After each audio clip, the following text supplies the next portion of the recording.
Bonsoir, nous vous recevons chez nous aujourd'hui et nous vous accueillons à cette émission que nous avons appelée Il était une fois. Nous, c'est Ace Vedoso. Et Wildy. Alors, il était une fois, c'est une histoire, c'est une rencontre. Deux personnes, c'est deux amours qui se sont unis pour ne faire qu'un seul. C'est nous qui vous racontons avec eux leur histoire. 2 ans pour certains, 5 pour d'autres, 15 ans de mariage encore pour d'autres. Nous allons recevoir tour à tour un couple qui va nous raconter son histoire.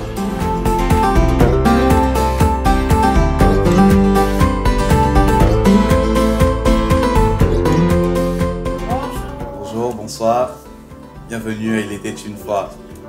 Nous sommes Ace et Wildy et nous vous présentons depuis quelques années déjà maintenant Il était une fois. Plusieurs fois, on vous a présenté des couples qui sont venus les uns après les autres, chacun avec une histoire particulière, chacun avec un témoignage qui ont béni plusieurs personnes. C'est toujours bizarre de voir comment chacun a son couple préféré. Moi, l'histoire qui m'a le plus marqué, c'est telle. L'histoire qui m'a le plus marqué, c'est telle autre. On bénit Dieu pour cela et on lui rend grâce qui nous permet de revenir mois après mois. Bon, même avec quelques absences quelquefois. Qui ne sont pas toujours de notre fait. Mais Dieu nous permet d'être là. Alors aujourd'hui, on a le plaisir, l'honneur, le bonheur, la joie, tout ce que vous voulez comme qualificatif heureux de recevoir ou alors de re-recevoir ou encore de re-recevoir pour une 3e partie inédite. Partie témoignage. Qui est spécialement consacrée à leur témoignage. J'imagine que vous l'avez compris. Il s'agit du couple de Léa et Nathan Kondo. Envie d'acclamer? Pardon, me casser mon visage, oui. Bonjour Léa, bonjour Papa Nathan. Bonjour. Pour ceux qui ne les connaissent pas ou qui vont commencer peut-être à nous suivre à partir de ce numéro, ils sont passés il y a 2 ans sur Il était une fois. Fin 2021 et début 2022. Début 2022, ils ont parlé de leur témoignage.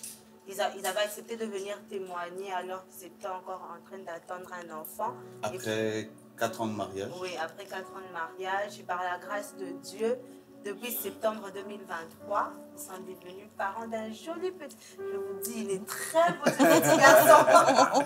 D'un joli petit garçon. Et ils avaient promis lors de leur dernier passage chez nous qu'il y aurait une 3e partie. Une 3e partie, ça serait la partie témoignage. Comment vous allez? Ben, il faut d'abord commencer par acclamer le Seigneur. Oh non, on va beaucoup acclamer, il faut dire. Acclamez chez vous. On va beaucoup acclamer en tout cas. Voilà. Moi, je vais bien. Ouais. C'est la première fois qu'on demande ça à un couple qu'on reçoit. Hein. Comment vous allez? Pour vous dire à quel point maintenant on a l'habitude de vous recevoir. Ah, ça. Ok. Ben chérie, tu commences. Hein? Ça va bien. Vous allez bien? Comme année. Des nouveaux parents, merci. Bonne année. Merci pareillement. Merci. Comment ça va les nuits blanches? Oh, j'en ai pas trop eu, hein, faut dire. Mais ça va. Et comment ça fait qu'on vous pose cette question? Comme dans un rêve. C'est vraiment ça. C'est tous les jours qu'on vit comme dans un rêve et c'est pas un rêve, c'est une réalité. Papa, ça va bien. C'est,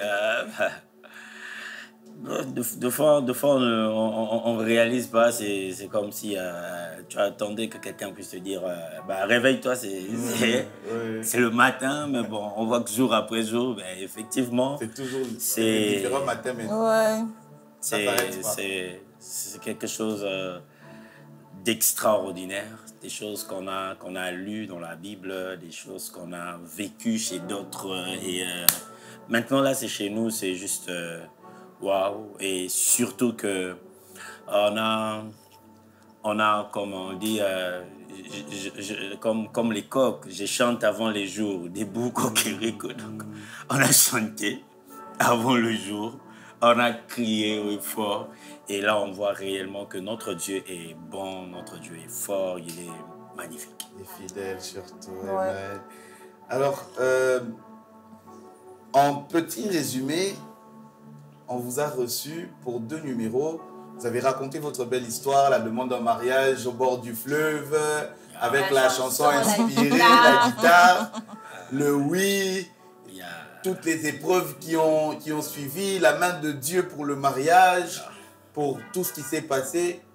Et lors de la dernière émission, on s'était arrêté sur le fait que ça faisait 4 ans que vous étiez mariés et que vous n'aviez pas encore d'enfant. Et vous aviez dit, Papa Nathan, si je me rappelle bien, vous avez dit la 3e émission, ce sera le témoignage. Il y aura des bébés, il était une fois. Et moi, je voudrais bien qu'on parle à partir de ce moment-là. Ça veut dire que janvier 2022, on se sépare après l'émission, après la prière et les déclarations. Et de janvier 2022, donc si l'enfant est venu en septembre 2023, ça veut dire que de janvier 2022 jusqu'à ce que vous appreniez que maman Léa attendait famille en 2023, donc il s'est passé encore une année après le témoignage. Donc moi, j'aimerais bien que vous nous racontiez un peu comment ça s'est passé après le passage de l'émission, après les déclarations de foi, quand des mois s'écoulent encore comme ça, comment ça s'est passé? Avec le ministère. Oui, avec la prière d'Anne, oui. J'ai continué. Faut dire que je ne regrette pas au fait d'avoir accepté de venir à Il était une fois, de parler avant le témoignage, parce que je me suis rendu compte après que j'ai eu beaucoup d'autres personnes qui se sont joints à nous pour nous soutenir dans la prière. Et ça, vraiment, je dis merci au Seigneur, parce qu'après l'accouchement, j'ai vu, c'est pratiquement toutes les personnes qui nous ont posté, je les ai suivis, Il était une fois, j'ai prié pour eux, j'ai dit Seigneur, interviens. Et je me suis même dit que si le temps s'est raccourci, certainement c'est parce qu'il y a eu beaucoup plus de personnes qui nous ont portés en prière. Alors, s'il faut raconter après l'émission, parce que j'ai vraiment pas été trop bien comprise du fait que j'ai accepté de passer à l'émission. Mais si je le fais, il y a des gens qui me disent, mais comment tu as eu ce courage-là? Mais pourquoi tu l'as fait? Je me rappelle, c'était, je crois, en 2021, juste avant l'émission. J'étais à Matadi. Je suis de là, déjà. J'étais allée à une convention de la jeunesse de mon église de là, la borne de Matadi. C'est là où j'ai reçu le Seigneur. Alors, pendant que j'ai discuté avec une amie, le Seigneur m'a parlé. J'étais en train de chatter avec elle. Et puis, j'entends le Seigneur me pose la question de savoir pourquoi j'étais à Matadi. C'était, à la limite, passez-moi le terme, une question bête. Si je me dis, pourquoi je suis à Matadi? Je suis venue à la convention. Et le Seigneur me dit, tu n'es pas seulement venue à la convention, mais je t'ai emmené à un endroit où c'est là où je te rencontrais. Je suis venue pour que tu te rappelles des choses que j'ai fait avec toi. Et en rentrant, le Seigneur m'a dit qu'il allait me faire connaître au monde, aux nations. C'est vraiment ce qu'il a dit. Alors, je ne savais pas, moi, je m'imaginais des trucs. Je me disais, certainement, on va m'inviter à une église, à une grande église prêcher. Je me faisais vraiment des idées.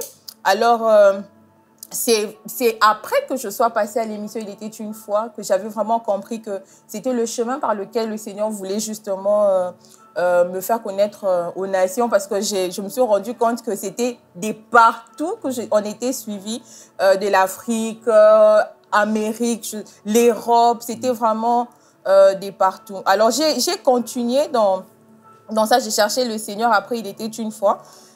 Et je pensais qu'en faisant ça, en obéissant à la voix de Dieu, genre en m'exposant et tout, ça allait, voilà, que ça n'allait pas traîner et tout.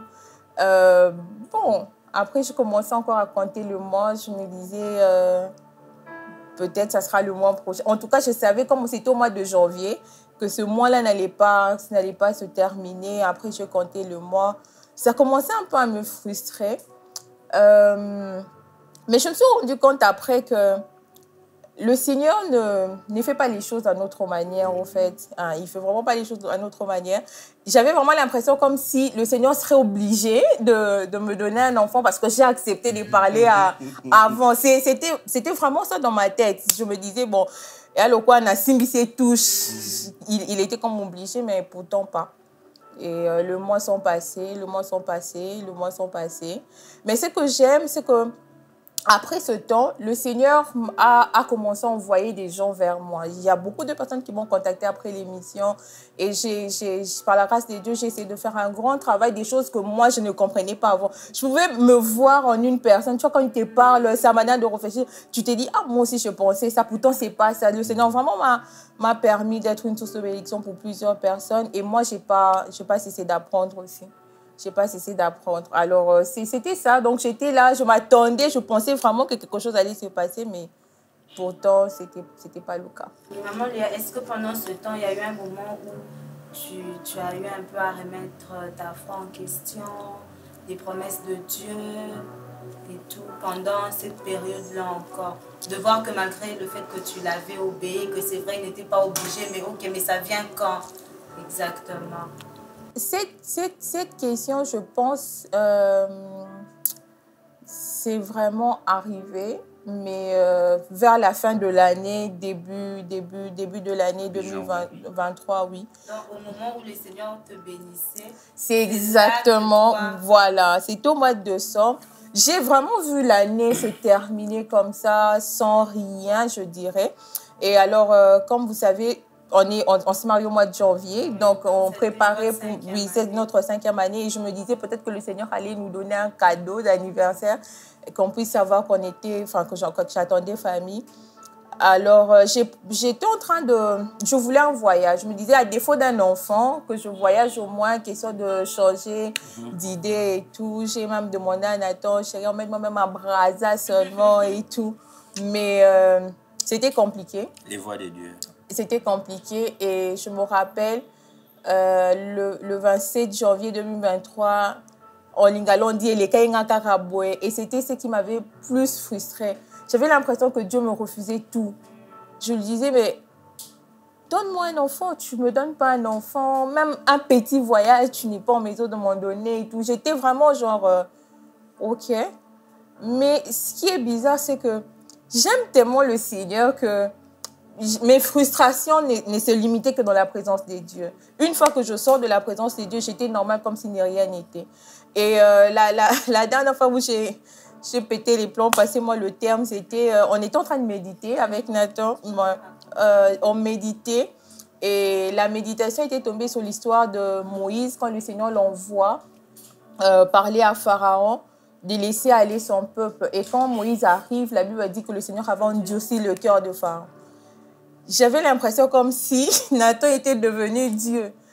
Et on a même pu méditer. Je dis, mais lui, il est toujours comme ça. Il ne pense pas aux autres. Il ne pense pas aux autres. Regarde, il demande à Moïse d'aller parler à Pharaon et il endurcit encore le cœur de Pharaon. Lui, il ne pense pas aux autres. Il pense qu'à lui. Il pense qu'à ses plans. Il pense qu'à ses plans. Et j'étais là en train de pleurer. J'étais vraiment... J'étais à bout, j'étais fatiguée. Et Nathan ne savait pas quoi me dire. Parce qu'après, quand tu connais la Bible, quand il commence à te parler, tu as envie de dire « Oh, t'es un gars !» Tu veux me prêcher et tout. C'est comme on dit, généralement, les cordonniers sont les moins bien chaussés. Les médecins ne supportent pas les piqûres. Exactement. Et c'était dur pour lui, j'imagine. Il était là, il était tout triste de me voir dans ces états-là. C'était moi qui étais Dieu. Donc j'étais là. Et puis, on a pu méditer. Il a seulement prié. Il a dit, bon, on va prier. J'ai dit, prie si tu vas prier. Comme pour dire, si tu te retrouves dans cette situation-là, c'est humain, c'est naturel, mais c'est comment on gère ça après. C'est comment on gère ça après. Moi, comme je venais de le dire, c'est dans la présence de Dieu où je pleurais. Je n'avais pas un autre endroit. Tu me fais mal, je suis là, je t'aime et je reste là. Et puis après, c'était passé et la vie avait continué. Et papa Nathan, toi, de ton côté? Voilà, déjà moi d'emblée, je n'aimais pas que maman Léa, ma femme, puisse exposer son état.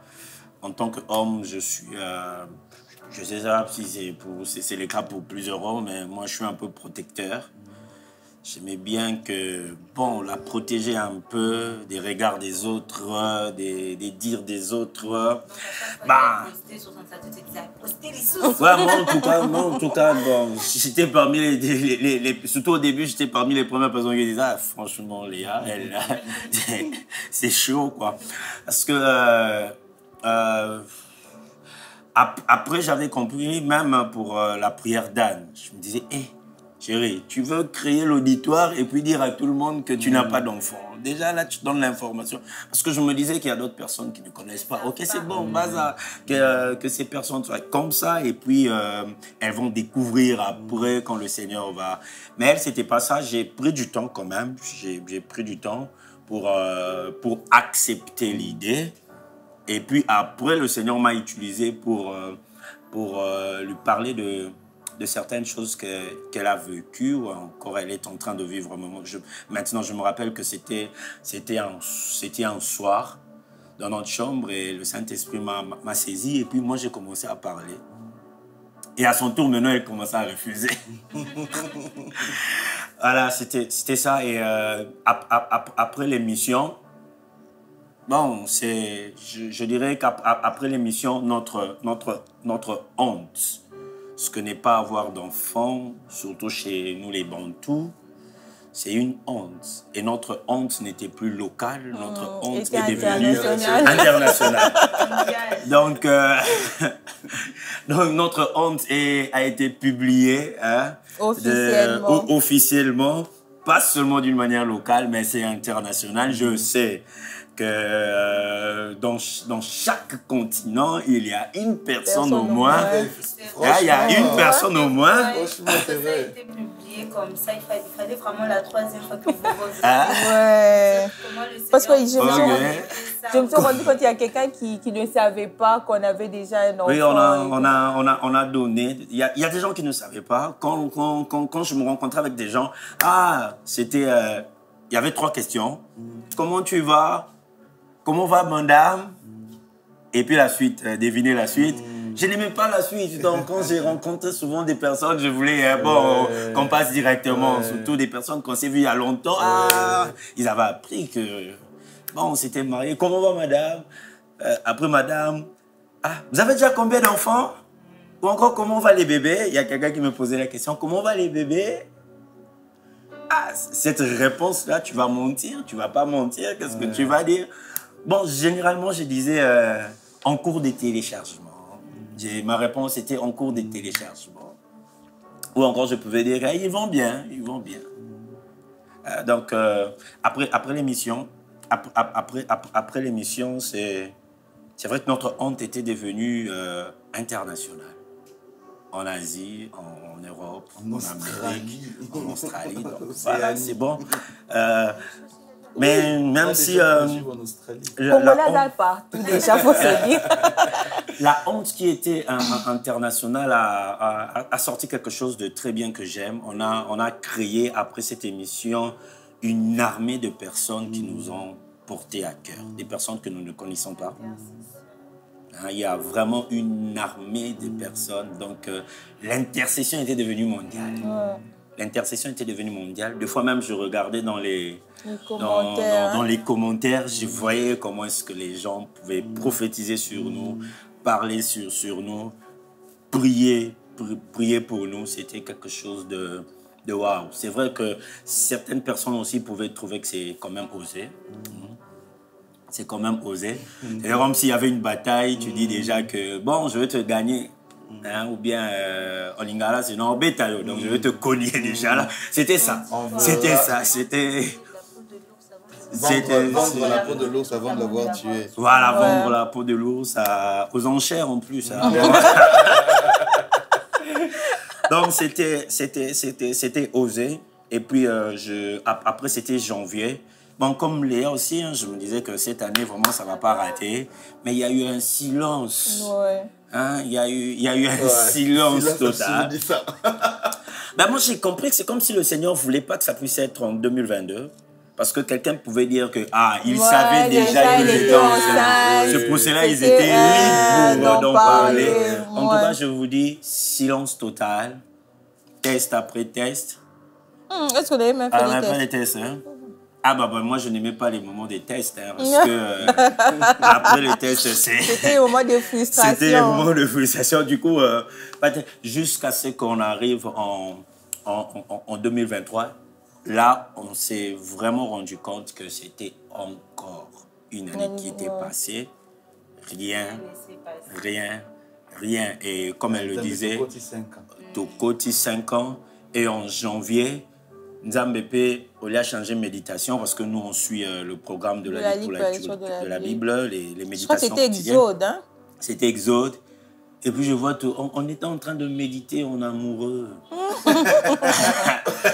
Après, hein, il faut méditer aussi en amoureux, la parole de Dieu. Hein.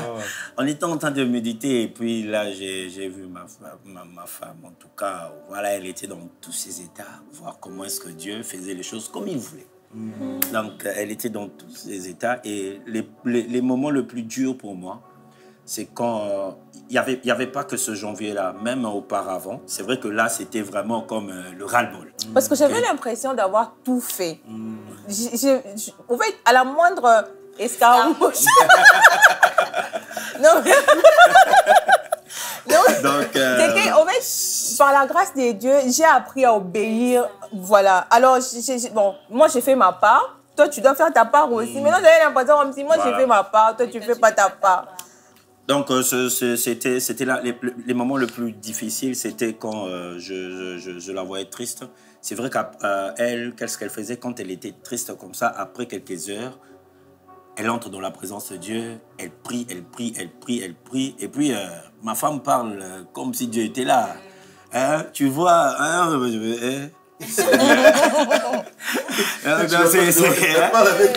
c'est comme Moïse, quoi. Donc, voilà.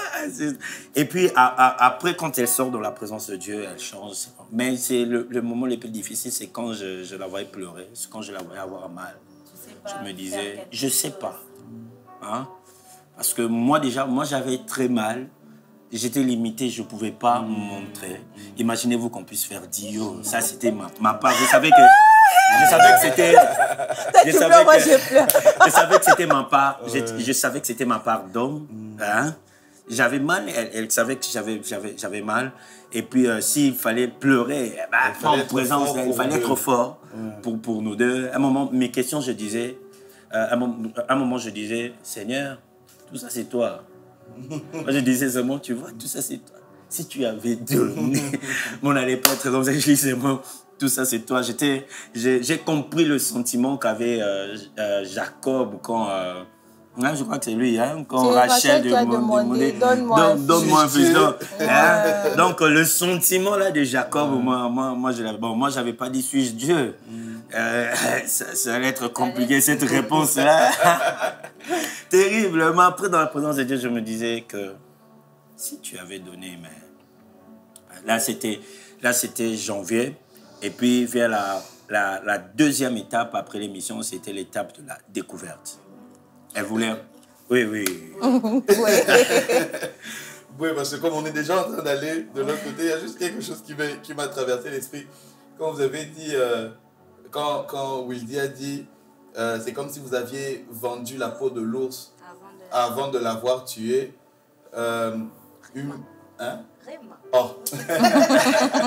Humainement parlant, il y a un adage au Congo qui dit, en lingala, je vais essayer de traduire ça en français, même si ça sera difficile. En lingala, ça dit, liboke à moninga, basombe la ramo kwa mate. Ça veut dire que la nourriture qui ne t'appartient pas, la nourriture de ton voisin par exemple, tu ne peux pas acheter un accompagnement pour ça. Ça veut dire, pour les Ivoiriens, ça veut dire, le poisson de ton voisin, tu n'achètes pas un loco.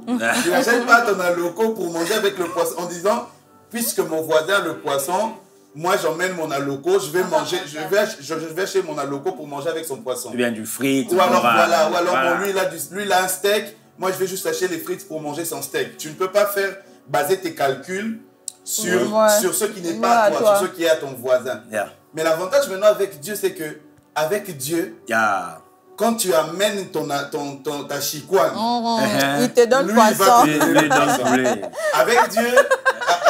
Avec Dieu parfois, il a besoin de voir en fait que nous on emmène quand même notre poids là. Avec Dieu, je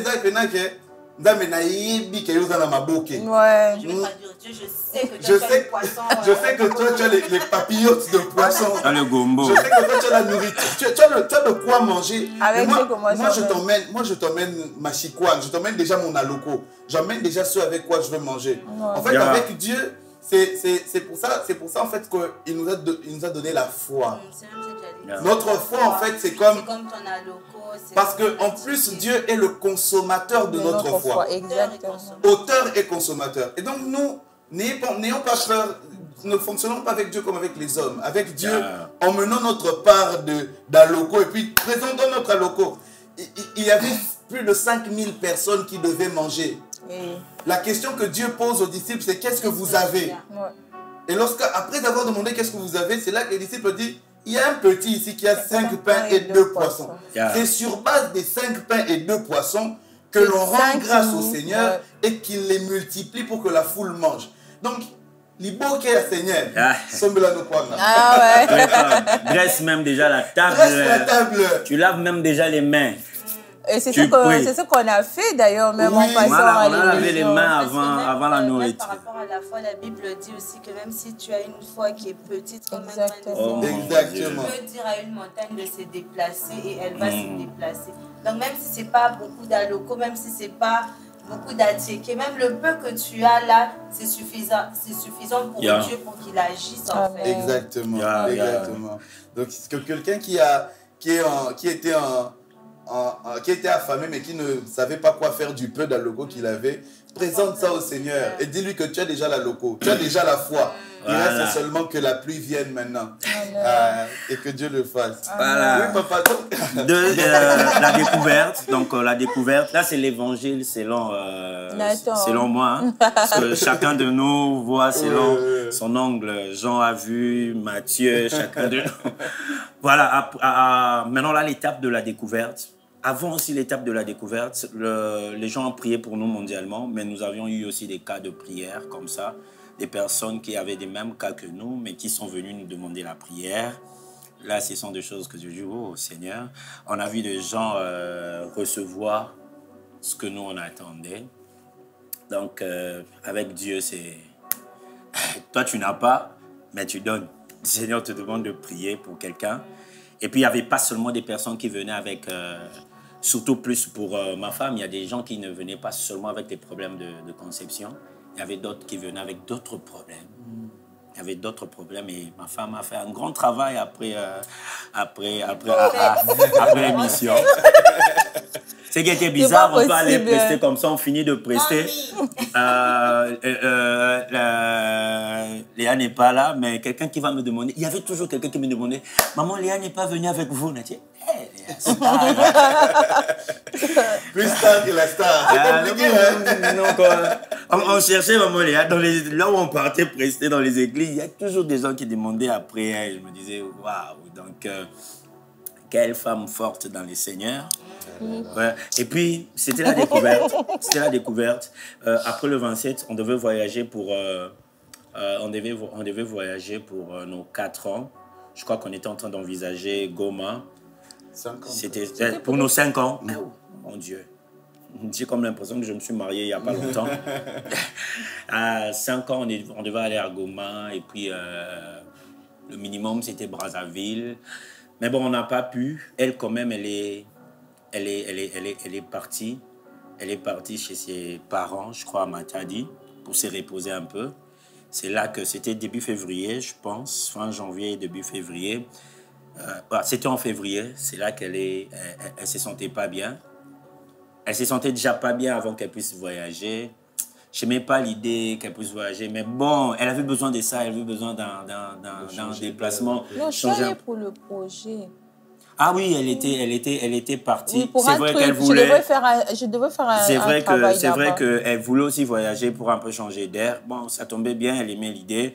Il y avait un alibi, c'était un projet qu'elle devait mettre en place à Matadi. Moi, je ne pouvais pas l'accompagner. Elle est partie. Elle ne se sentait pas bien avant de voyager. Elle est quand même partie. Je ne pouvais pas aussi dire non, parce que je savais que elle voulait quand même se déplacer. Elle est partie. Non, tu disais que j'allais chez les parents et que là-bas, ils allaient prendre soin de moi comme ils ont toujours pris soin de moi. Voilà, en tout cas. J'allais dire la fille à maman et à papa. Oh, non. frère. Ouais. Tu peux continuer, papa. Voilà, j'ai continué. Elle voulait quand même aller chez ses parents, cette atmosphère-là familiale. Elle est partie. Là, elle ne se sentait pas bien. Elle vomissait. Elle avait des fièvres. Bon, pour nous, c'était pas la première fois. Ils ont maladie. C'est la malaria. Voilà, et puis elle est revenue. Je pense qu'elle était revenue le 11, samedi. Et le 12, le matin, je lui ai dit, en tout cas, en lingala, je lui ai dit qu'on parte à l'hôpital. Donc, pour traduire, hein, je ne veux pas passer pour un petit enfant. Il faut prévenir que guérir. Il faut prévenir qu'on parte à l'hôpital. C'était le matin. On est parti à l'hôpital et le médecin qui nous a consulté a demandé quelques examens. Le médecin aussi était prudent. Il a dit qu'il n'allait pas prescrire des médicaments comme ça. On devait voir. Hein.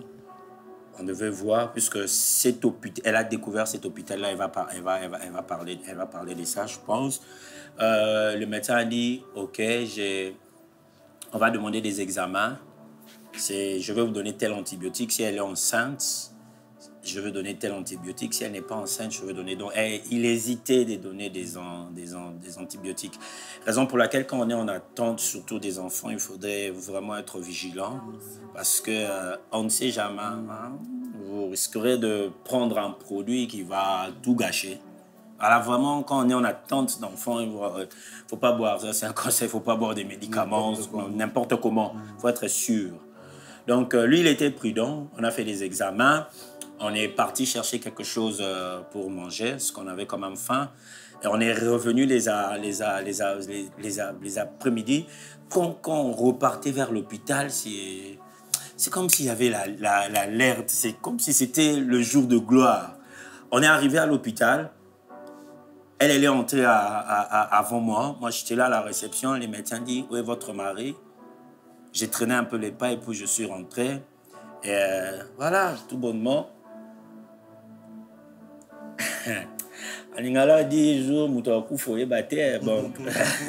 le jour où quelqu'un va mourir, tu ne sauras pas si c'est quand, ou encore le jour où quelqu'un sera visité, tu ne sais pas. On était là, le médecin était tout sérieux, et puis il a commencé à faire son speech. On a fait tous les examens possibles. On a fait les examens de tel, on a fait les examens de tel. On a vraiment été sûr. Il s'avère que madame est enceinte de 12 semaines. Est-ce qu'il avait même donné la date? Il n'avait pas donné la date. J'étais rentré pour ça. Madame est enceinte. C'était comme si le début de la pluie. Chez nous, les Baloubs appellent ça kansonda. Oh. Tonnerre. Donc, quand il y a sur Papa Nathan. Moi, j'étais normal. Hein. C'est comme si au bureau du médecin, silence total. Et regardez ma femme était à transpirer. Vous voyez comment, hein, cette transpiration-là. Est-ce que c'était un médecin qui savait que... Non, sur la fiche, on écrit désir de conception, quelque chose du genre. Les médecins signifient. Ils écrivent donc sur ma fiche, c'était écrit. Surtout qu'en 2022, avant ça, Dieu l'avait orienté à l'hôpital, là où on était parti même.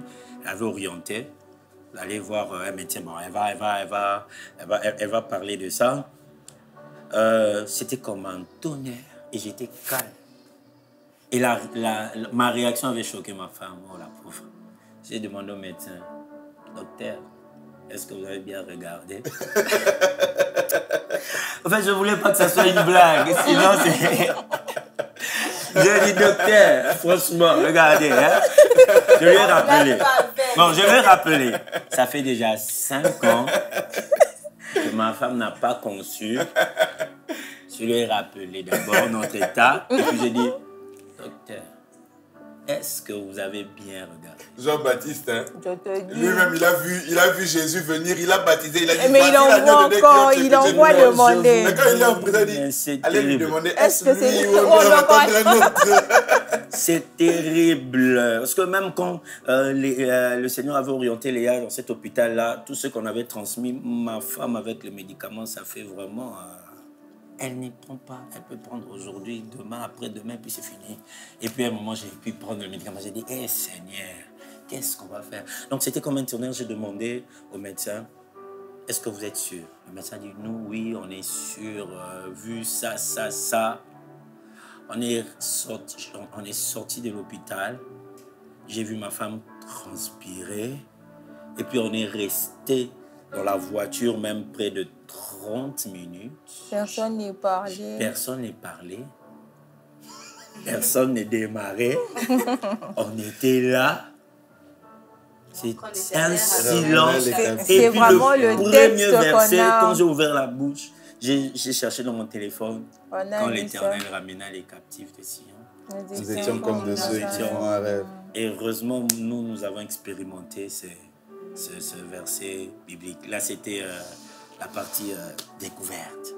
Oui, bon, moi, je vais un peu monter avant. Wow. Alors, moi, j'ai attendu vraiment dans la présence de Dieu. Je ne veux pas croiser les bras. Même quand j'étais frustrée, même quand j'étais fatiguée, je priais. J'étais vraiment restée dans la présence de Dieu.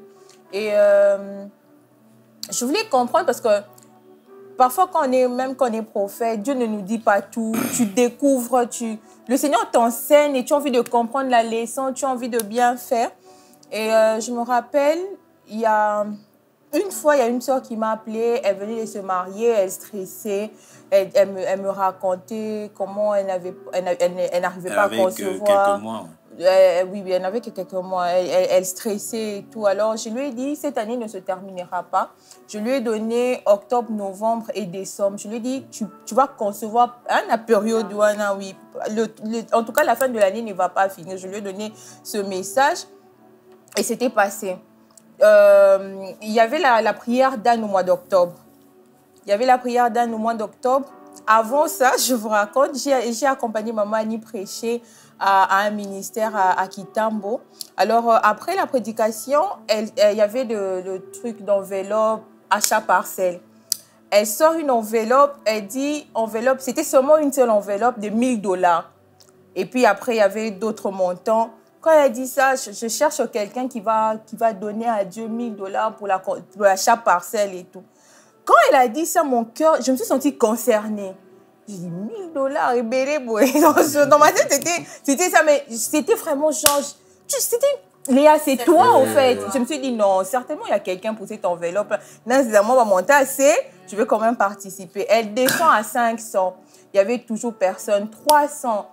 Je me suis dit bon, 300, je peux quand même donner et tout. Alors j'arrive. Elle me dit, tu es sûre que c'est pour 300 que tu dois prendre et tout. Tu dois prendre pour ce montant-là. Ce n'est pas pour l'autre. J'avais l'impression, je me suis dit, mais cette femme, qu'est-ce que tu me veux? Et c'était genre, mais c'est comme si Dieu lui disait, c'était pour elle, elle ne doit pas laisser ça. J'étais comme en larmes, je disais, Seigneur, j'avais l'impression qu'il me demandait beaucoup, mais je me suis dit, non. J'ai pris ça, j'ai prié.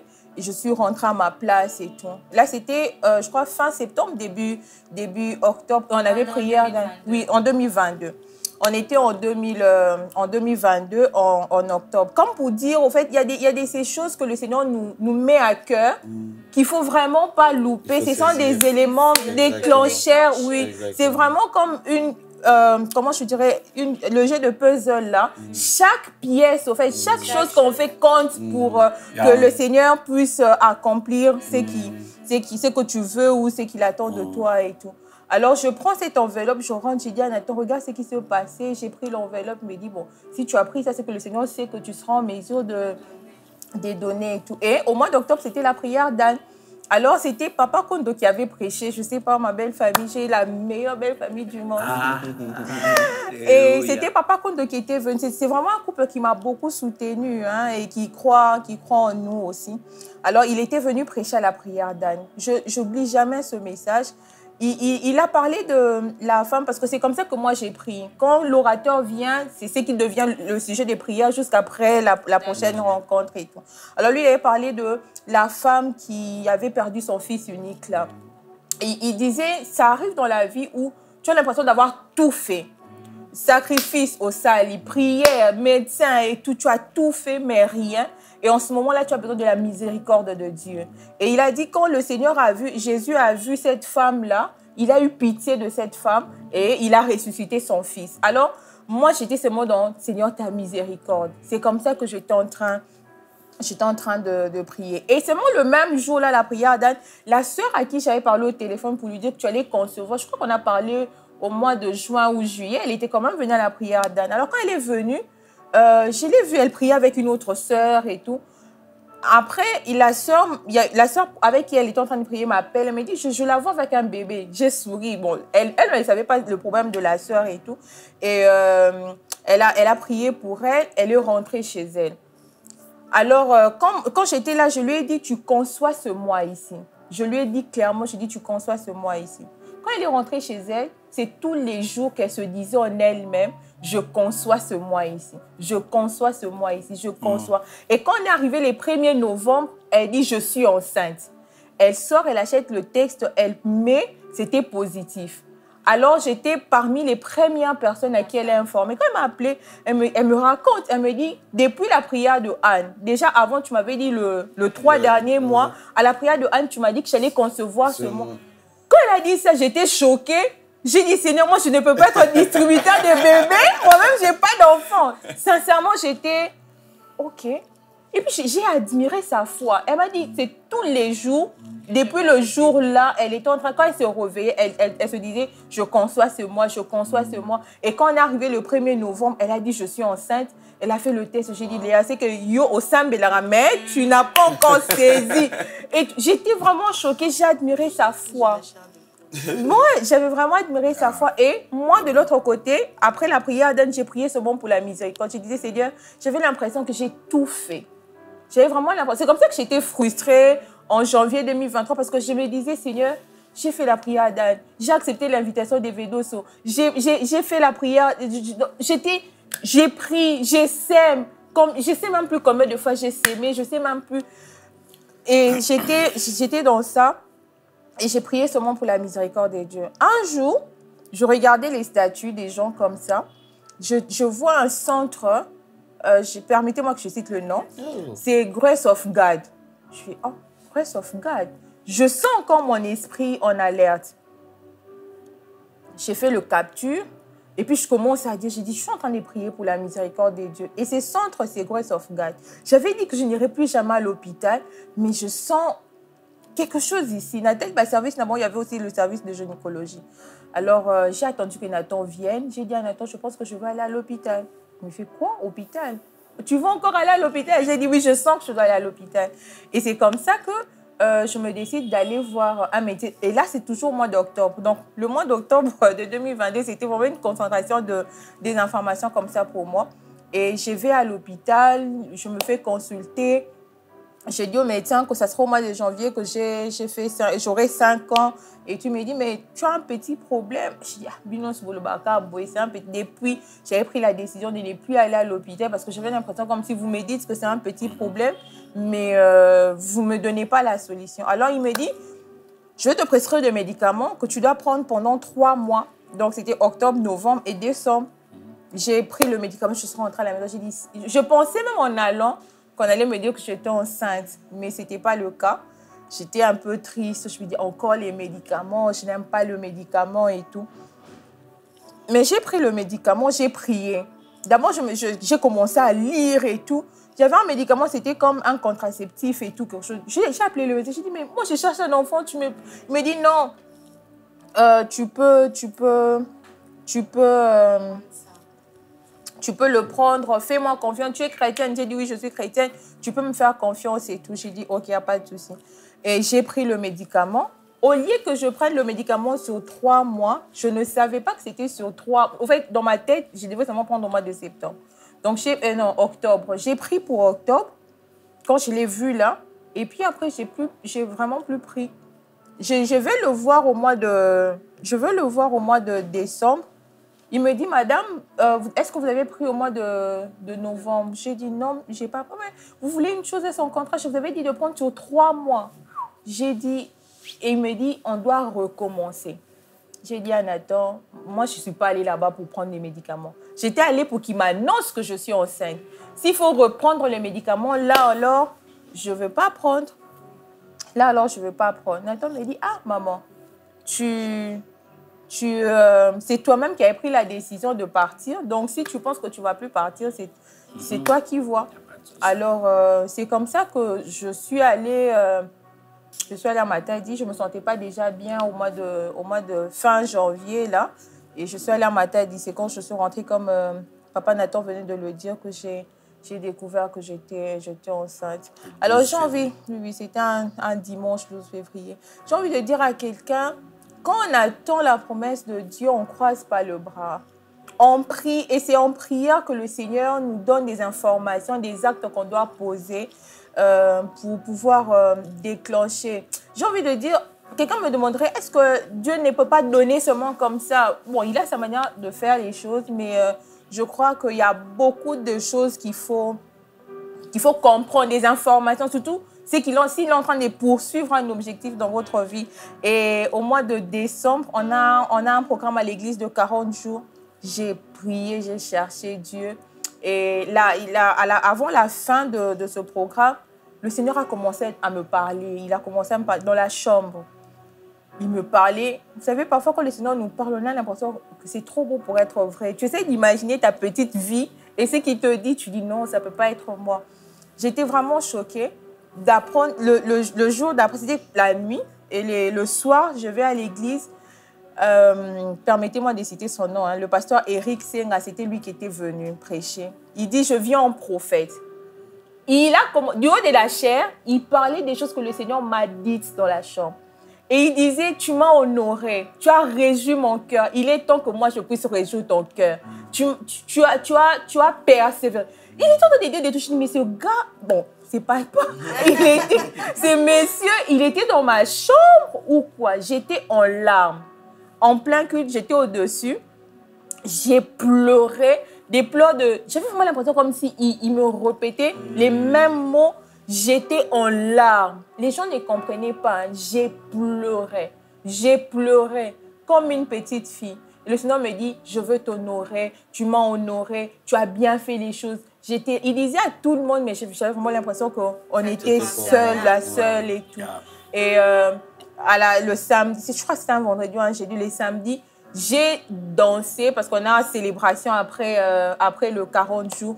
J'ai dansé comme si on venait de me dire, madame, vous êtes enceinte. J'ai dansé, je célébrais le Seigneur. Je ne savais pas, mais j'avais l'impression comme si le Seigneur venait d'attester quelque chose. C'est comme s'il venait de m'accorder ce qui était l'objet de mes prières. Alors, on arrive en janvier. Je suis parmi les modératrices à l'église. On me programme pendant la semaine de prière. Chaque fin de mois, on a prière. Je modère aussi. Après, le jour qui avait suivi, il y a un autre papa qui a prêché. Alors, on parlait de la foi et de la prière. On parlait de la foi et de la prière. À la fin de son message, il dit, c'était au mois de janvier 2023. Il dit que ceux qui ont besoin de vivre la main de Dieu, d'une manière particulière, passer devant. J'étais là, j'étais toujours au-dessus. Hein. J'aime bien me mettre la semaine au-dessus. J'étais là, je me disais, ça va faire combien de fois que je suis passée devant? Ça va faire combien de fois? Mais ce jour-là, j'étais vraiment convaincue que je devrais passer. À un moment, je réfléchissais, je me disais, est-ce que je dois passer? D'ailleurs, hier, c'est moi qui ai conduit la prière et tout. j'ai senti une voix me dire, tu ne perds rien si tu passais. Alors, je descends. J'étais pratiquement les dernières personnes, parmi les dernières personnes. Je me dis, bon, je vais aller vers le papa qui a prêché. Je m'avance vers lui. Il me dit, tu veux que je prie pour quoi? Je lui ai dit, j'ai envie de savoir que je suis enceinte. Je n'ai même pas dit, je lui ai dit, je veux savoir que je suis enceinte. Là, c'était genre la fin, avant le 27, avant que je ne craque là et tout. Il a prié pour moi et je suis rentrée à ma place. Et c'est comme ça que, après, au mois de février, je suis allée à l'hôpital. C'est quand on a vu le médecin, on l'a vu après pour qu'on puisse dater la grossesse. J'étais enceinte, oui. J'étais enceinte de 12 semaines. Donc, pendant des temps, il y avait des moments où tu as posé des questions, où tu te disais... Pendant que ça devenait chaud, là, bon, sûrement Dieu sur son trône. Donc, pendant que j'ai pleuré, là, j'étais déjà enceinte, je ne savais pas. Voilà, c'est vraiment l'impression que j'ai eue que Dieu était en train de sourire, à dire, c'est déjà bon. Et puis, j'aime bien la foi de ma femme. Elle me disait toujours que le jour où je saurais que je suis enceinte, c'est un médecin qui va me le dire. C'est pas le test. C'est vrai qu'on a acheté des tests que n'a pas abouti. Mais elle disait toujours, moi, c'est le médecin qui va me dire, félicitations. Elle avait aussi son speech. Hein. Félicitations, madame. Vous êtes enceinte. Effectivement, c'est un médecin. Et ce jour-là, c'était le 12 février. C'est parmi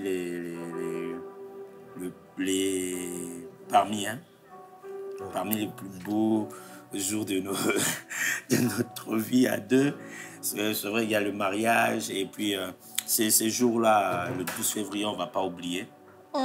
C'est là où toi, tu vas oublier. Moi, ben, peut-être. C'est comme la sortie. Ouais, c'est comme la sortie des enfants après, quand je l'ai su, j'étais très content. Mais le jour vraiment où j'étais sûr que ce n'était pas de la blague, c'est le jour où l'échographie a montré le petit cœur en train de faire tout coup. C'est comme si Dieu a déjà fait, mais tu crois, mais est-ce que c'est ça? Le jour où j'ai vu l'échographie, un petit cœur en train de faire tic, on met le son. C'est vraiment le mien. Je me dis, ça c'est sérieux, ça. C'est vraiment ça. C'est sérieux. Après maintenant, la troisième étape, là, c'était la partie découverte. La troisième étape, c'est le moment de la grossesse. Juste avant qu'on aille dans ça, moi j'aime bien les petites pauses comme ça. Il y a beaucoup de choses que vous avez dit tous les deux. Mais il y a une chose sur laquelle je reviens un tout petit peu. Vraiment. C'est... Ah, quoi? Non, Benga, nous l'émission. Un truc sur lequel je reviens un tout petit peu. Dans deux petites choses. La première, c'est par rapport aux actes de foi. Dieu a fait les choses telles que... Dieu a fait les choses telles que dans nos vies, les méthodes ne sont pas toujours les mêmes. Yeah. Vraiment, je mets cet accent parce qu'il y a certains qui pensent quelquefois qu'il suffit de faire comme l'autre a fait pour que ça se passe aussi pour moi. Non, avec Dieu, c'est pas ça. C'est pour ça qu'il veut que chacun de nous soit sensible pour pouvoir capter ce qui a trait avec ce que moi je dois faire, ce qui a avec moi. Vous voyez, par exemple, pour que Moïse traverse la mer Rouge, il fallait qu'il aille avec son bâton et la mer allait se fendre. À sec. Mais avec Josué, il fallait d'abord que les Lévites puissent mettre les pieds dans l'eau. Dès qu'eux allaient mettre les pieds dans l'eau et l'eau allait se fendre. Mais avec Élisée, il prend le manteau d'Élie, il frappe et la mer... Et avec Jésus, Jésus marche carrément dessus. Wow. En fait, c'est la même situation où on doit traverser, mais notre traversée ne se fera pas de la même manière. Et c'est pour cela qu'il faut vraiment être sensible à l'écoute du Saint-Esprit pour savoir, Seigneur, je suis devant une eau moi aussi. Parce que, quelquefois, dans l'histoire de maman Léa, c'est l'attente d'un enfant avec papa Nathan, mais peut-être que vous, votre mer Rouge à traverser, c'est une autre situation à laquelle vous vous attendez à Dieu depuis plusieurs années.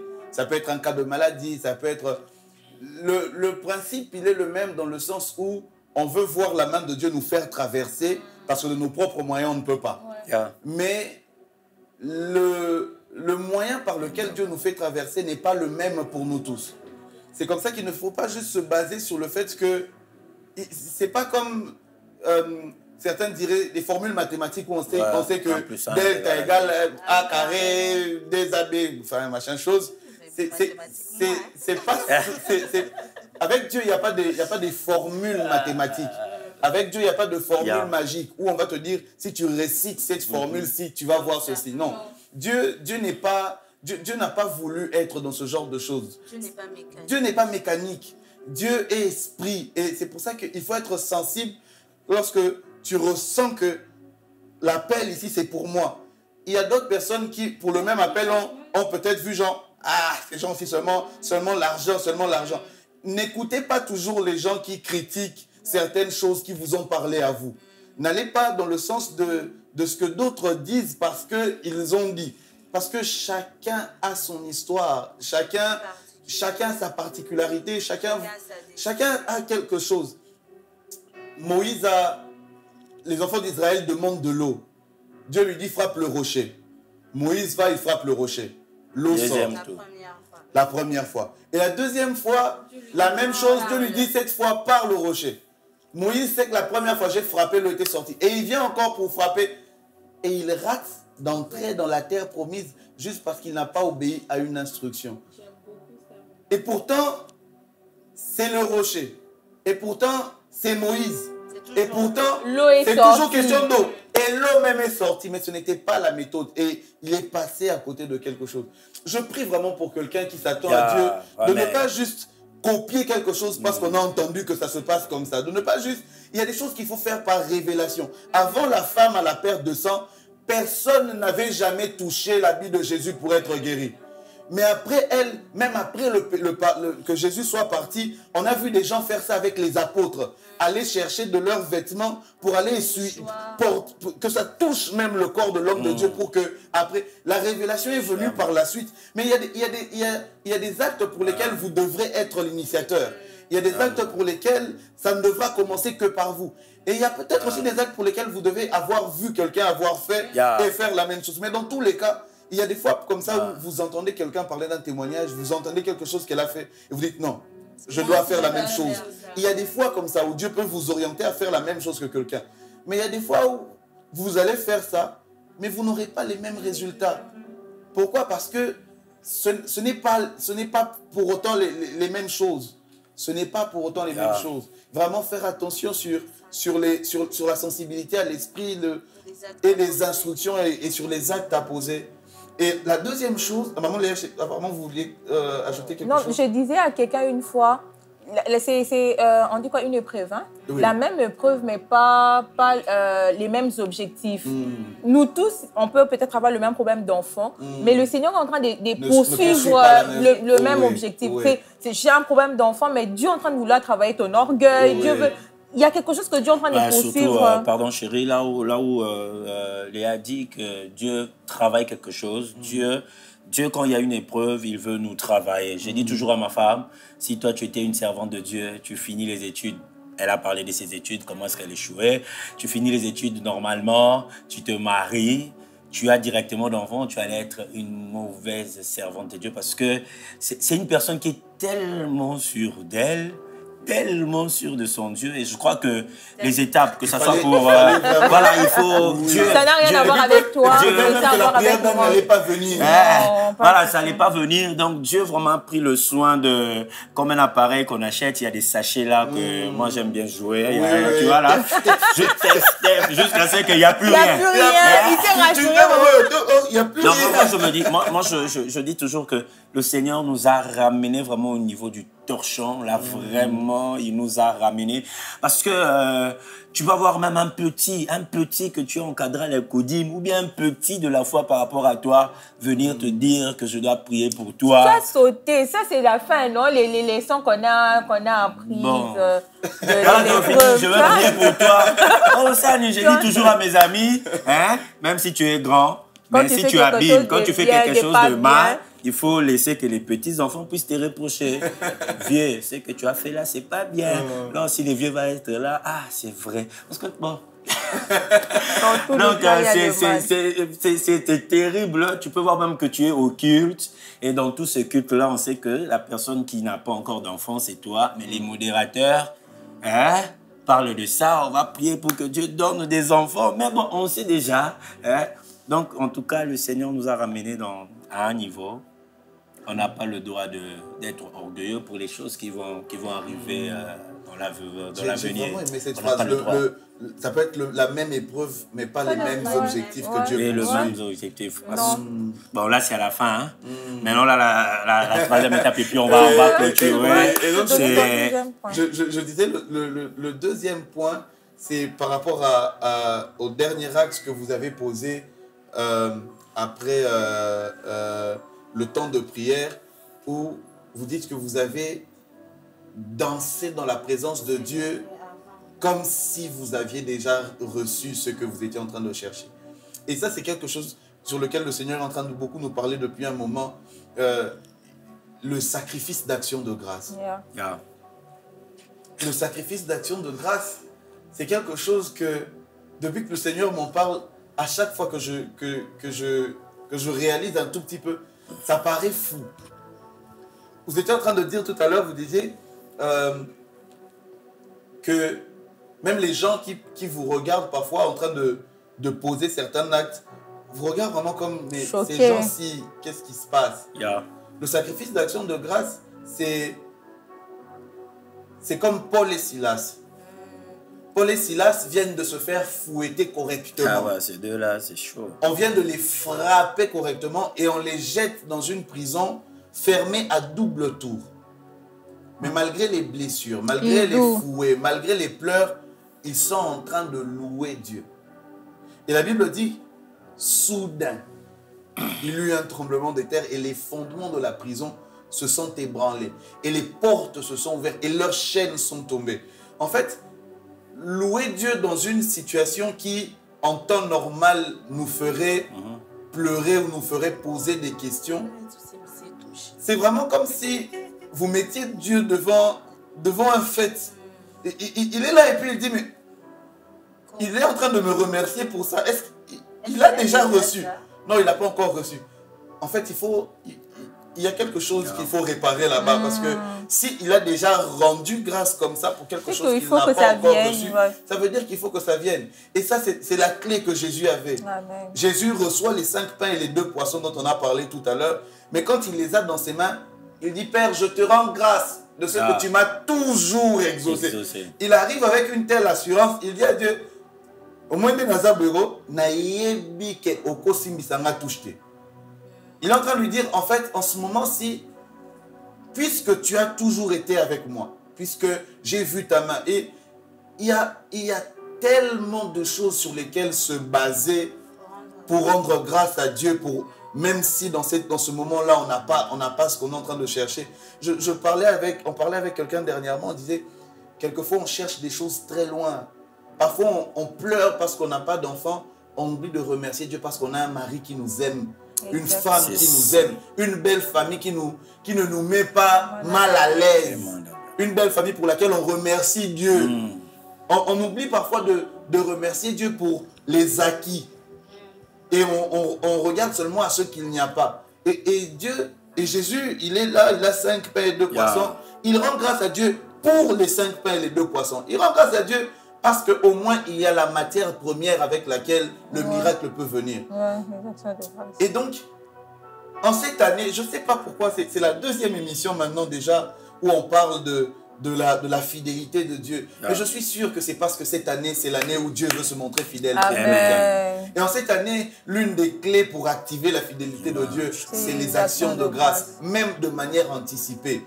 Ou alors, si vous n'avez pas vraiment, si vous ne trouvez pas la force d'avoir de manière anticipée, allez même de manière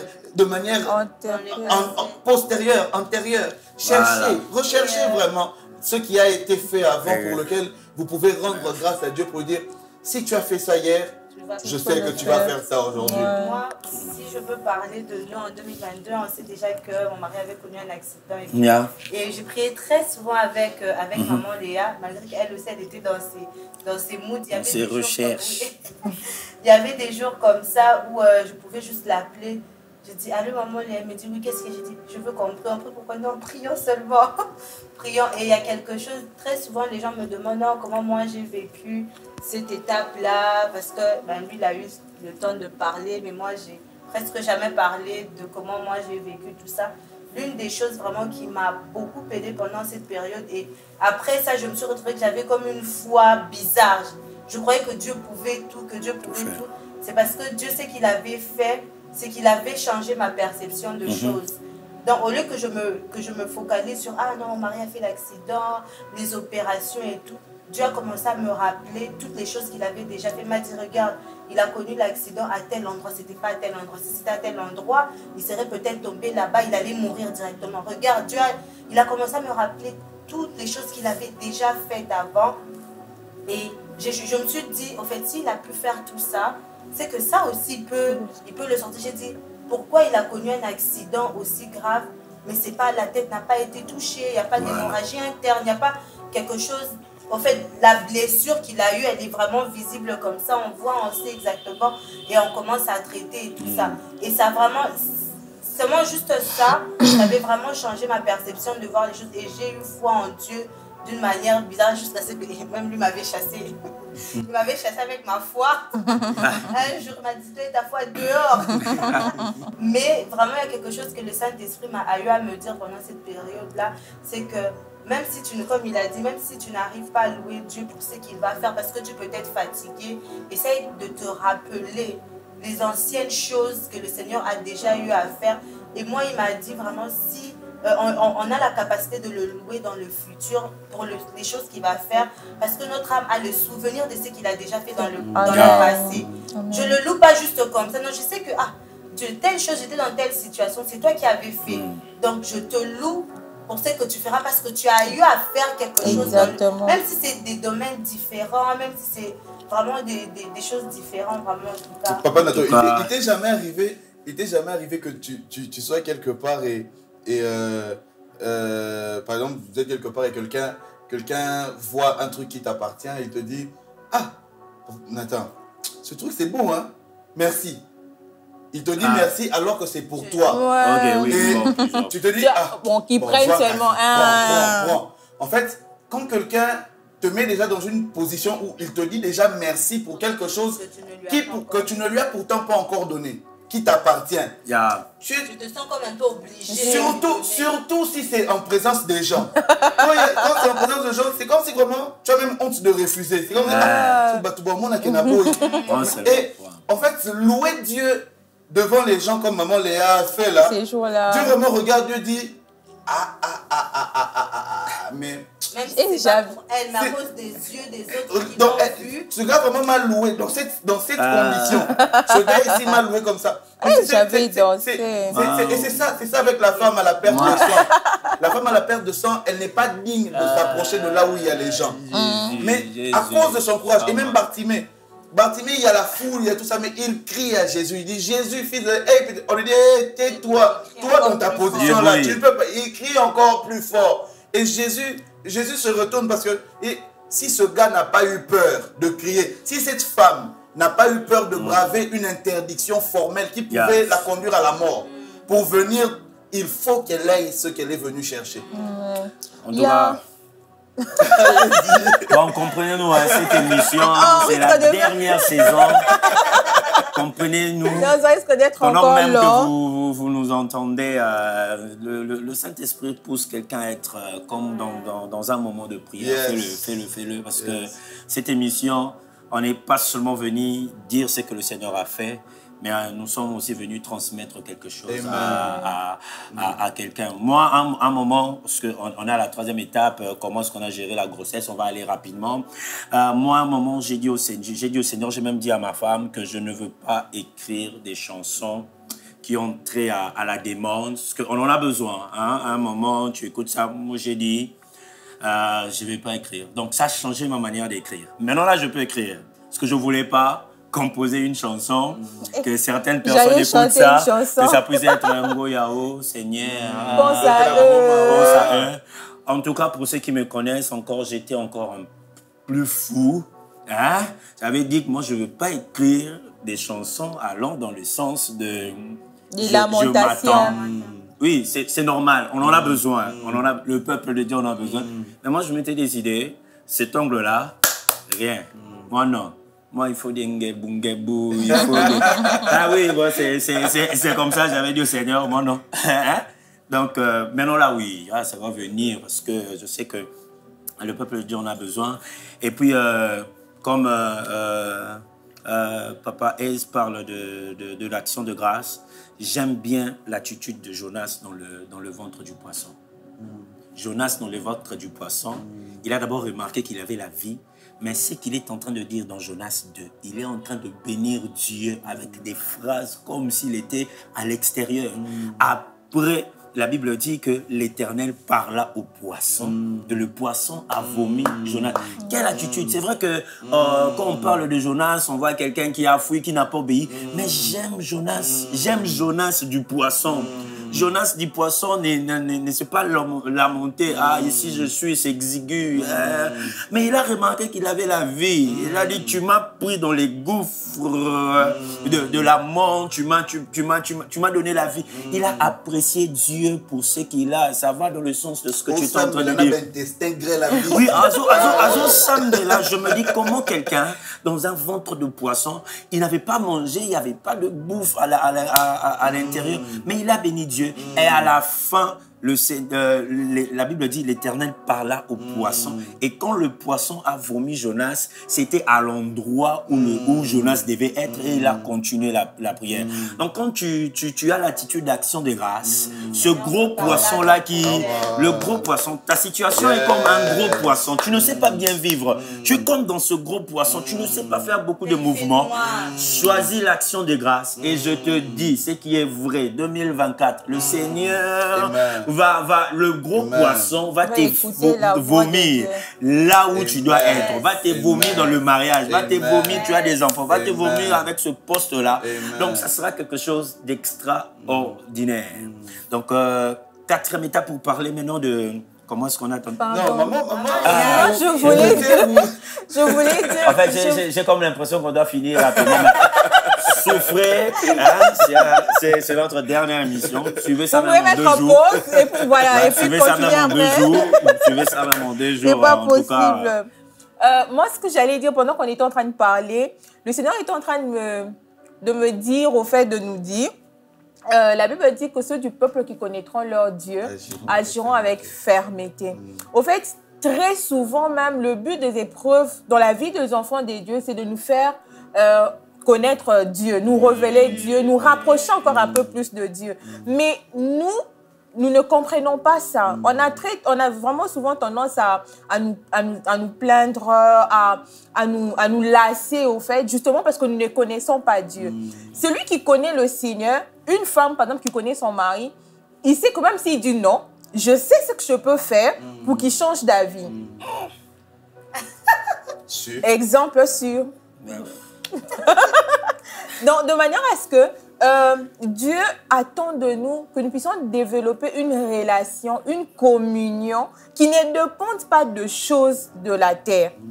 Qui ne dépendent pas. Quand vous lisez, par exemple, Hébreu, il y a une rubrique où on parle des personnes par la foi, ils ont vu de loin, ils ont salué, mais qui ne sont plus sur terre. Ils n'ont même pas vécu l'objet de leur espérance. Pourquoi? Parce qu'en fait, leur relation d'abord avec le Seigneur primait avant tout ce qu'ils pouvaient désirer. Aujourd'hui, la plupart des personnes qui m'ont parlé, c'est du genre, je suis fatiguée, je vais arrêter de servir le Seigneur parce que Dieu ne me donne pas. Est-ce que notre service au Seigneur dépend de ce qu'il donne ou de ce qu'il ne donne pas? Il faudrait que nous puissions vraiment développer une relation avec le Seigneur qui nous emmène au-dessus des avoirs parce que Dieu a tout. Il peut tout. Et donc, nous, maintenant, on doit vraiment arriver à comprendre ça, à accepter ça et à vivre de manière à ce que nous puissions nous dire, j'ai pas ça, j'ai pas ça, j'ai pas ça, mais j'ai Dieu et ça me suffit. Mais aujourd'hui, en fait, Dieu, c'est sans même utiliser, en fait, si je peux le dire. Il sait déjà que quand tu viens dans sa présence, c'est pas pour lui. Tu viens avec le but de matolo, genre, tu veux ce qu'il a entre ses mains, c'est pas lui. L'offrande que tu viens déposer là, c'est parce que tu penses vraiment que voilà. l'offrande va m'acheter ceci. Exactement. Pourtant, on n'achète pas Dieu. Et le Seigneur attend de nous justement que nous puissions travailler une relation qui va au-delà de nos attentes. On est vraiment là, genre, les mariages, le travail. Attends, et lui alors? Et si on mettait Dieu au centre? Et si on se décidait de connaître sa parole? Parce que je ne sais pas pourquoi, passez-moi le temps, pourquoi j'ai choqué les gens. Je suis juste en train d'exprimer la connaissance de Dieu que je connais. Je sais qu'il peut tout. Et c'est ce que même Daniel a dit au roi. Il dit, vis éternellement, je ne me prosternerai pas. Même si Dieu ne répondait pas, je ne le ferai pas. Parce qu'au fait, ça va au-delà de ce qui pouvait... Même s'il ne donne pas, on est là ensemble. Et Dieu veut vraiment que nous puissions développer ce cœur-là. Même s'il faut aller jusqu'au lion. Après, on a su. Quand on a su, maintenant ce sont les instructions. La première personne, c'était ma mère, maman Annie. Oh, je l'ai vue, comment est-ce qu'elle était toute joyeuse. Moi, j'avais pleuré. Vraiment. On a vu... on a quand même annoncé à notre... comment je peux dire... aux personnes très proches. Aux personnes proches. Notamment...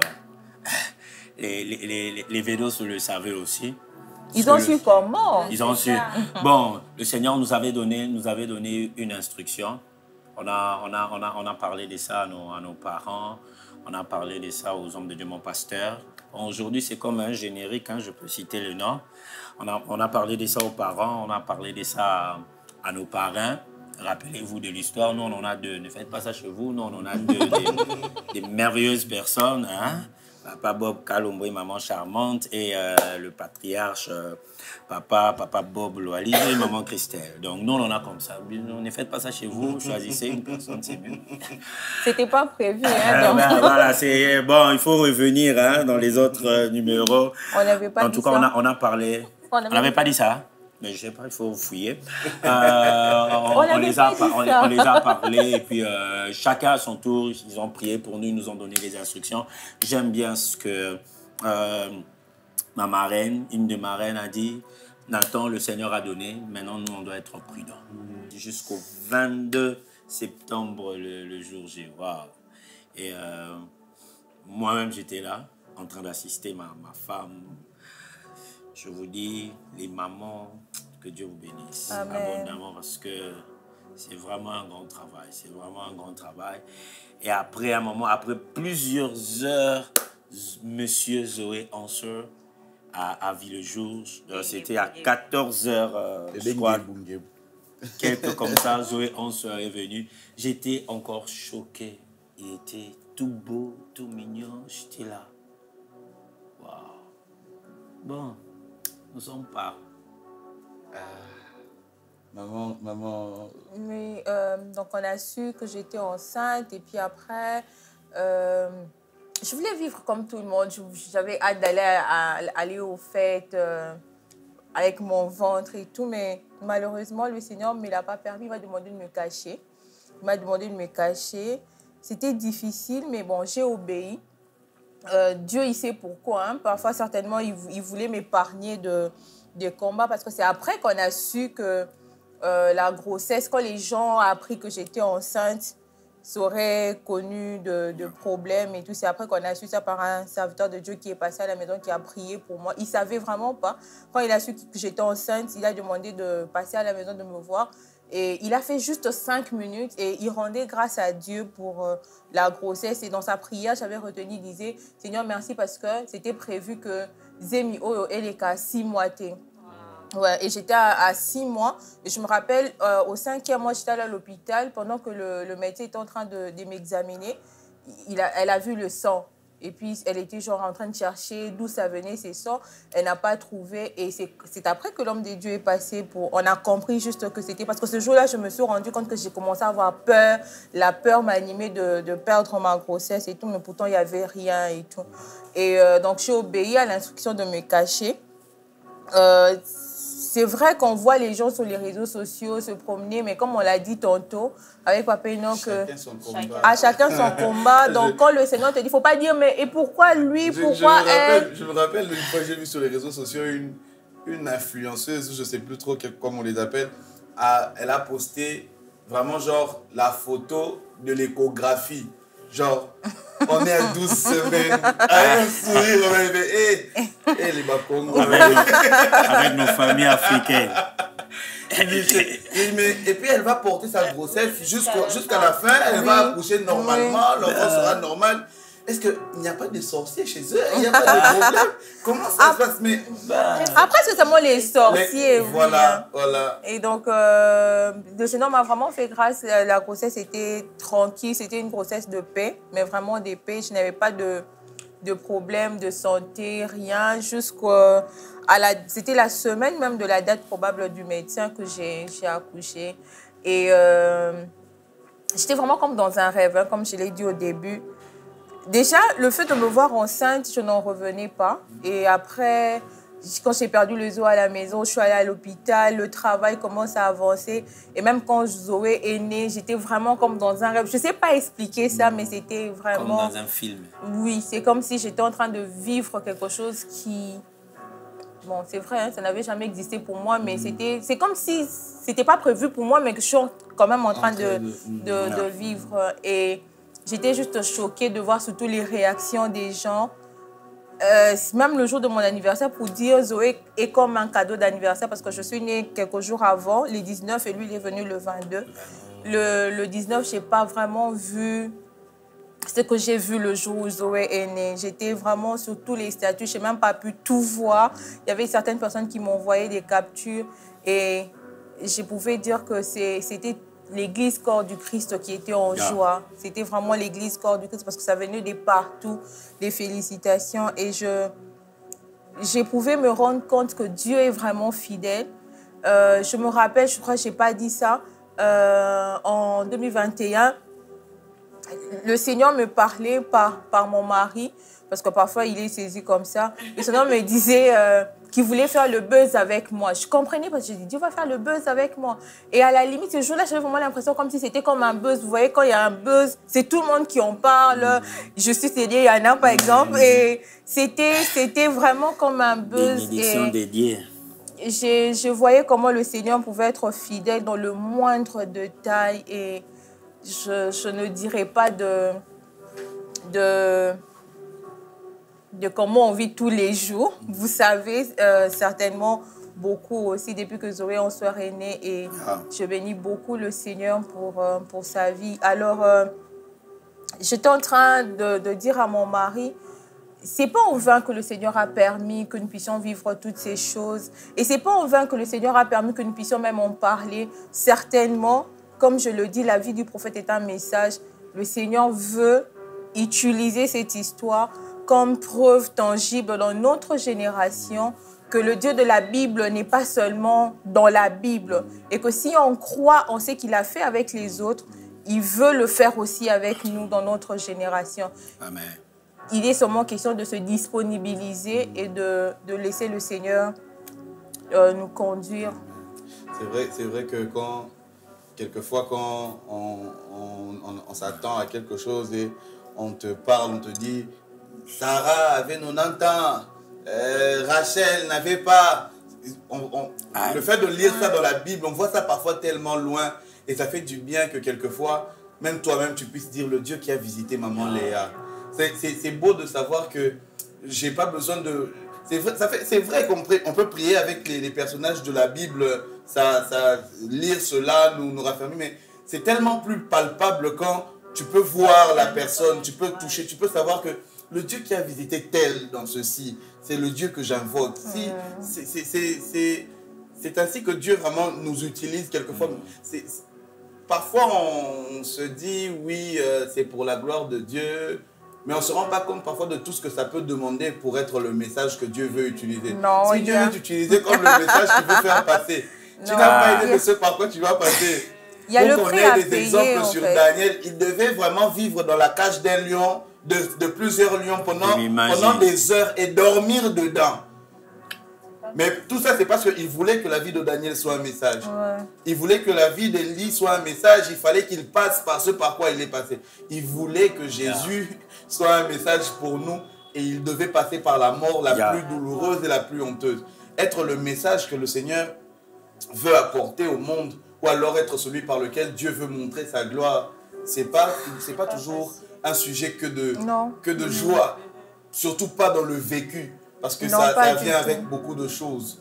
Ça vient avec beaucoup de choses. La honte, l'humiliation. Oui. En tout cas...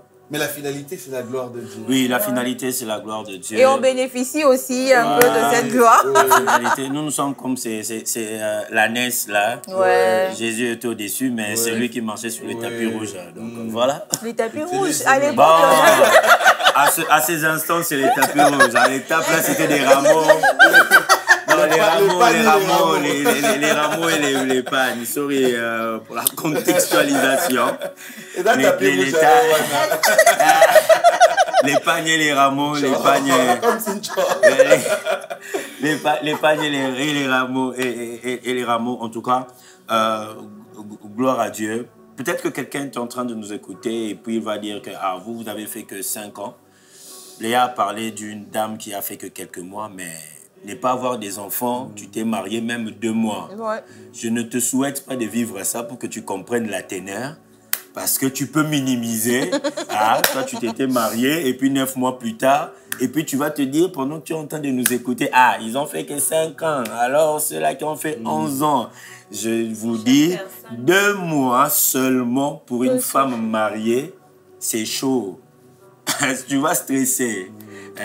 Donc, et à ceux-là qui nous suivent aussi, qui ont peut-être la même situation ou bien autre chose. Parce que nous tous, on a de combats. J'ai dit toujours à ma femme que même dans la vie de couple, que chaque couple a leur combat, quoi. Chaque couple. Ce combat-là a pour objectif de nous rapprocher ensemble de Dieu. En tout cas, Dieu est bon. Si vous me permettez, déjà, tout le monde nous prier. Non, je voulais juste poser une question, une dernière question. Comment l'on se sent quand on peut palper la promesse de Dieu dans ses bras? Ça veut dire quand on l'allaite, quand on le porte, quand on le voit rire, quand on est en train de voir comment tout ce que Dieu est en train de faire. C'était des choses qu'on nous disait seulement, vous aurez, vous allez, vous. Mais lorsque l'on a maintenant cette promesse et que ça revêtu un corps. Moi, j'ai beaucoup de sentiments. D'abord, beaucoup de sentiments. D'abord, il y a la reconnaissance. J'ai béni Dieu pour l'Église Corps du Christ, pour ses serviteurs de Dieu, ses servantes de Dieu, nos parents, pour l'accompagnement. Je ne peux pas citer tout le nom générique. Mais en tout cas, sincèrement, merci. Merci beaucoup. Merci beaucoup. Il y a des gens même qui ne nous disaient pas cela, mais ils nous portaient à cœur. Et le jour où Zoé est venue, on voyait comment est-ce que les gens rendaient grâce au Seigneur. En tout cas, que l'Éternel vous remette au centuple. Autre chose, j'ai comme l'impression que je me suis marié il n'y a pas longtemps. Ouais. J'ai comme l'impression que je m'étais marié en janvier 2023. Et puis, en tout cas, c'est comme si je n'ai pas perdu le temps. 5 ans, ce n'est qu'un souvenir. 5 ans. Et puis, à tout moment que je porte Zoé, j'ai toujours l'habitude de prier pour celles qui attendent, ceux-là qui attendent. Quand je porte Zoé, je prie, Seigneur, pense à ceux-là qui attendent des enfants. Des personnes que je... Il y a certaines personnes, des noms qui me viennent en tête, je cite les noms, je porte Zoé, je l'héberge, je cite les noms de gens.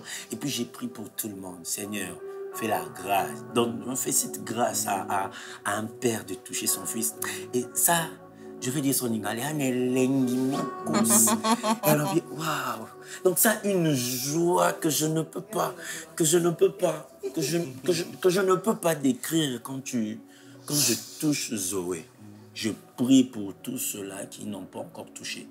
Je prie même pour les célibataires qui vont se marier, que le Seigneur fasse en sorte qu'ils ne passent pas sur ce chemin-là, que le Seigneur leur visite. Ça, c'est quand j'ai Zoé, je prie comme ça, je ne cesse de le bénir et je ne cesse de bénir ma femme. En tout cas, merci. Je lui ai dit, s'il fallait refaire ma vie, se marier encore, qu'on refait, je veux la choisir. C'est vraiment, elle est exceptionnelle. Elle m'a épaté plus d'une fois, en tout cas. Des fois, je me dis, comment une femme... Il est heureux de partager la vie avec le prophète de Dieu. Voilà, donc, en tout cas... J'avais oublié. Je t'aime beaucoup, que Dieu te bénisse. Les papiers mouchoirs. Je sais qu'il y a encore d'autres épreuves, mais celui qui nous a visités, celui qui a été avec nous, il va nous donner encore la force pour d'autres batailles. Je crois que pour moi, c'est bon, que c'est bon la prière. Ok. C'était quoi la question? C'était comment tu te sens quand tu... Ah oui. En fait, j'ai rigolé parce qu'il n'y a pas très longtemps, j'ai vu une vidéo sur Internet où on parle tout sentiment, j'ai ça. Tout sentiment demandé, j'ai ça. Donc, c'est... Comment je vais dire? Je tiens dans mes bras, je ne veux pas dire le fruit seulement de l'exaucement des prières, mais de la fidélité de Dieu juste. Et je me dis, quand je le vois, qu'il n'y a rien que Dieu ne puisse pas faire, au fait, que Dieu peut tout. Et c'est ces sentiments-là que j'ai de gratitude et de reconnaissance. Comme Nathan l'a dit, le Seigneur nous a fait grâce. Déjà là, je vais à l'église, mais toute personne qui voit Zoé, il est comme étonné de voir, mais il est grand, il est beau, il est... Et à cela, je dis seulement la grâce de Dieu parce que il n'est pas comme nous deux, même par sa peau et tout, la couleur. Il est un peu plus clair que nous. Donc, je bénis le Seigneur pour Zoé. Et c'est tout sentiment demandé. Gloire à Dieu. En tout cas, merci. Merci beaucoup. Merci d'avoir accepté de revenir pour ce témoignage. Merci d'avoir partagé votre expérience déjà avant, mais aussi après, maintenant. Et on prie vraiment que le Seigneur vous bénisse et qu'il vous accompagne pour la suite. Mais on ne peut pas vous avoir reçu dans ce temps-là et maintenant et clôturer cette émission juste comme ça. Je sais que le Seigneur va vous conduire dans votre prière, mais ma demande, elle est vraiment simple. C'est vraiment que le Seigneur donne à quelqu'un son Zoé. Amen. Comme il s'appelle Zoé, answer, réponse. Que le Seigneur donne à quelqu'un la réponse qu'il attend. Ça peut être dans le domaine de la maternité, mais ça peut être dans tout autre domaine de la vie. Peut-être que ce à quoi une personne s'attend, c'est par rapport à un travail qu'il cherche désespérément. Le chômage a duré 5, 6, 10 ans. Peut-être que c'est la recherche d'un logement. Peut-être que c'est la recherche, peu importe le domaine dans lequel la personne veut voir la main de Dieu. Peut-être que c'est qu'ils se battent pour se marier depuis un moment, mais les choses ne vont toujours pas très bien à cause de ceci ou de cela. Peut-être que c'est les études qui ne fonctionnent pas bien. Peut-être que c'est quelqu'un qui est à sa 3e tentative pour un diplôme d'État. Peut-être qu'il peut y avoir plusieurs domaines, mais que quelqu'un puisse toucher son Zoé en cette année. C'est la prière que moi, personnellement, je demande pour quelqu'un, mais vous êtes libre d'aller comment le Seigneur va vous conduire.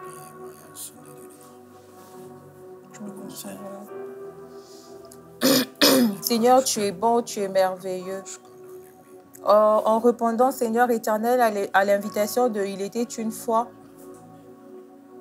j'étais même en train de te dire, je ne sais pas combien d'années encore je devrais attendre, mais tu as eu pitié de moi parce que tu savais que je n'en pouvais plus à un moment. Et c'est vraiment pendant que je n'en pouvais plus que j'ai su que j'étais enceinte. Seigneur, certainement, dans un coin du monde, quelqu'un qui nous suit n'en peut plus non plus, Seigneur. J'ai prié dans le nom de Jésus que pendant qu'il sera en train, Seigneur, au Dieu de grâce, un peu comme, Seigneur éternel, les femmes qui allaient voir, qui se posaient la question, qui nous roulera la pierre, ont découvert, Seigneur, que le tombeau était déjà, la pierre était déjà roulée, le tombeau était déjà vide. Je prie dans le nom de Jésus, Seigneur, au Dieu de grâce, que tu surprennes quelqu'un au nom de Jésus. Seigneur, tu m'as surpris. Par ta grâce et par ta miséricorde, tu nous as surpris, tu as répondu à nos prières. Je prie dans le nom de Jésus que tu répondes aussi, Seigneur, à une prière qui, Seigneur, au Dieu de grâce, a traîné. Mais particulièrement, je viens prier pour quelqu'un, Seigneur, au Dieu de grâce, qui s'est découragé et qui a accepté sa situation. Il se dit, ah, je pense que je dois tourner la page au mariage, tourner la page au travail. Qui peut encore me prendre? J'ai même plus de notion. Je sais même pas. Il y a quelqu'un qui a déjà mis croix, Seigneur, au Dieu de grâce, à sa situation. Un couple qui a déjà compté tellement d'années, qui sont à leur 20e, qui sont à leur 15e. Seigneur, je prie dans le nom de Jésus que tu leur donnes encore la force de croire, mais surtout, Seigneur, au Dieu de grâce, que tu leur surprennes, Seigneur, par, Seigneur éternel des armées, ta visitation au nom de Jésus. Seigneur, je prie que, Seigneur éternel des armées, après cette émission, que quelqu'un, Seigneur, travaille, investisse, Seigneur, au Dieu de grâce, dans sa relation avec toi. Je t'en supplie, Seigneur éternel. Tu sais, Seigneur, au Dieu de grâce, que c'est pour des moments comme ceci que tu as voulu, Père éternel, que nous puissions parler, que nous puissions témoigner. C'est pour qu'un cœur se rapproche de toi. Seigneur, s'il te plaît, Saint-Esprit de Dieu, donne à quelqu'un d'aimer ta parole, Seigneur. Donne à quelqu'un, Seigneur, au Dieu de grâce, de la lire, de la méditer, Seigneur éternel des armées, afin que, Seigneur, au Dieu de grâce, cette personne agisse selon qu'il est écrit, Seigneur, au Dieu de grâce.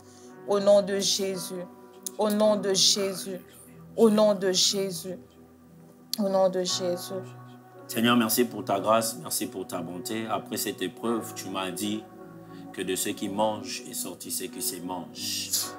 Tu m'as parlé à travers ta parole qui se trouve en Juge 14, pendant que Samson a rencontré un lion, mais plus tard, ce lion-là a produit du miel. Et Samson n'a pas eu du miel seulement pour lui, mais il en a distribué aussi à ses parents. Seigneur, nous sommes ici, Seigneur, pour distribuer Zoé à quelqu'un au nom de Jésus. Quelqu'un reçoit son Zoé au nom de Jésus. Quelqu'un reçoit sa réponse au nom de Jésus. Seigneur, nous avons une autre Zoé. Nous ne voulons pas, ô éternel Dieu, garder cette grâce seulement pour nous-mêmes. Ainsi, Seigneur, je prie pour que quelqu'un reçoive son Zoé, sa réponse dans le nom de Jésus-Christ. Seigneur, de la même manière que le lion n'a pas stoppé la progression de Samson, Seigneur, je déclare que cette situation dans ce couple, dans cette vie, ne va pas stopper la progression au nom de Jésus-Christ.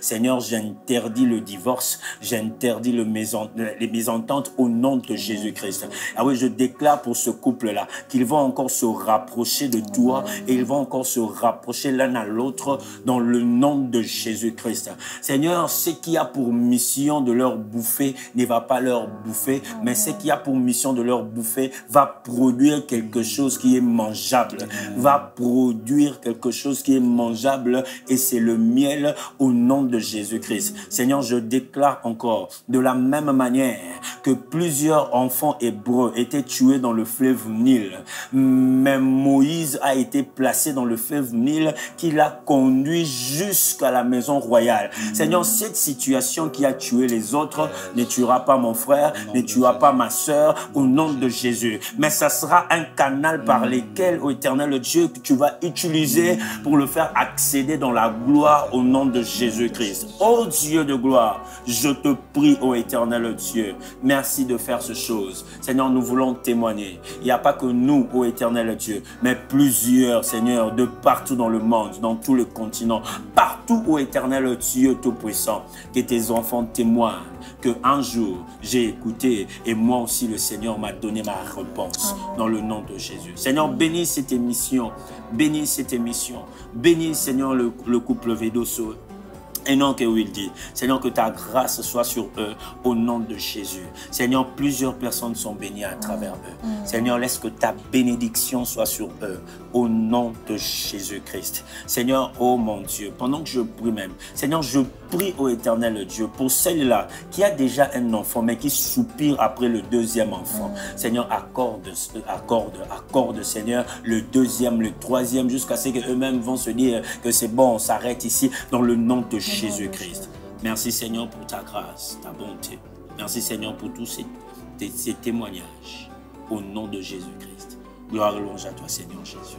Gloire et louange à toi Seigneur Jésus. Amen. Merci Papa Nathan, merci Maman Léa, merci Zoé. Alors merci d'avoir suivi. Faut arrêter, sinon il y aura des pleurs ici. Hein. Il était une fois. Et nous prions vraiment que le Seigneur puisse vous visiter, qu'il vous bénisse et qu'il vous fasse du bien. On se retrouve au prochain numéro avec une nouvelle histoire et que Dieu vous bénisse. Amen. Amen. Bye bye.